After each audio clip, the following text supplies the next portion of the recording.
On DD India News Hour, Israel condemns ICC prosecutors' request to arrest its leaders over the Gaza conflict. The US, for its part, calls it outrageous.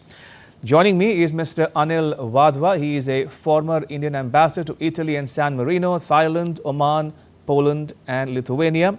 As Secretary East in India's Foreign Ministry, he oversaw the country's relations with West Asia as well. Ambassador Wadhwa, welcome to DD India News Hour. I have, a couple of fundamental basic questions to ask of you for the benefit of viewers joining us from around the world. First and foremost, what do you make of the demand for an arrest warrants for Israeli and Hamas leaders? So I think it's got its own implications, both political but more symbolic than political. What has happened in effect is that this call for a arrest warrant, of course, it's a long drawn-out process. It's not going to happen immediately. It will take about 2 months or so if it comes through. Even if it comes through, of course, it will rally Israelis, even those who are in opposition, against this call for an arrest warrant. So Netanyahu's position is going to be actually, ironically, be strengthened as a result of this call. Secondly, if it does come through, there would be consequences also for the Hamas leaders, because 3 of them have also are also listed in amongst the people against whom these arrest warrants have been requested. So it will make that much difficult for the Hamas leaders and, of course, for the Israeli leadership to travel to certain countries who are part of the ICC, who signed up to the ICC. But in my opinion, it's more symbolic than practical. Okay, that said, Ambassador Wadhwa, do you see merit in the ICC prosecutors' argument that there are quote-unquote reasonable grounds to believe that the 5 men bear criminal responsibility for alleged war crimes and crimes against humanity?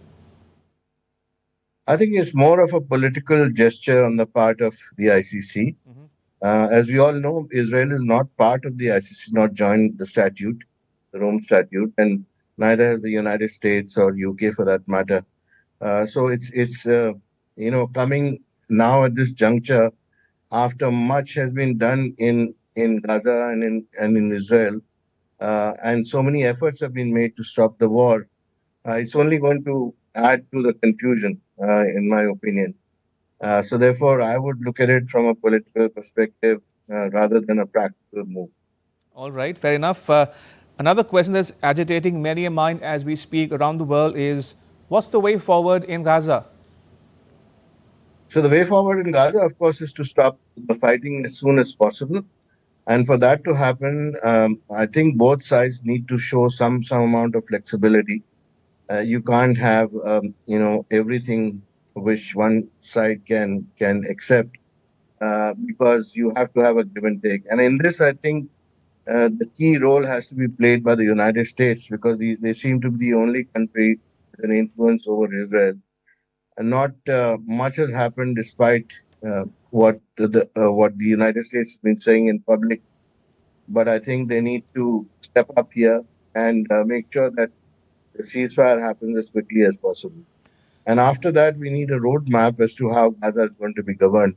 And that is very, very important, which unfortunately Benjamin Netanyahu has failed to produce so far. And is a 2-state solution probable, Ambassador?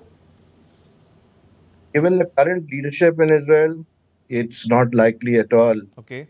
But unless you have a change in leadership and you have a change in mindset, that seems to be the only way forward, judging by the consensus which has evolved around that kind of a solution. And last but not the least, Ambassador Wadhwa, what are India's stakes in the region and beyond, given what is happening between Israel and the Hamas, and also developments in the Gulf? So India, as you know, has got a large amounts of its population is diaspora, which are living and working in the region in West Asia and the Gulf. That's the main interest that India has. And of course, there's also the question of energy security, which needs to be preserved. And unless there is a peaceful atmosphere in the region, that will continue to come under pressure. Thirdly, of course, we've seen the recent developments in the Gulf vis-a-vis India, where the IMEC and the I2U2 have both emerged as very viable projects. But unfortunately, they've been set back because of the developments which have happened because of the war in Gaza. So for India, the best outcome would be if this settled down as quickly as possible. Ambassador Wadhwa, pleasure as always to talk to you. Thank you for your time. Appreciate it. And let's now get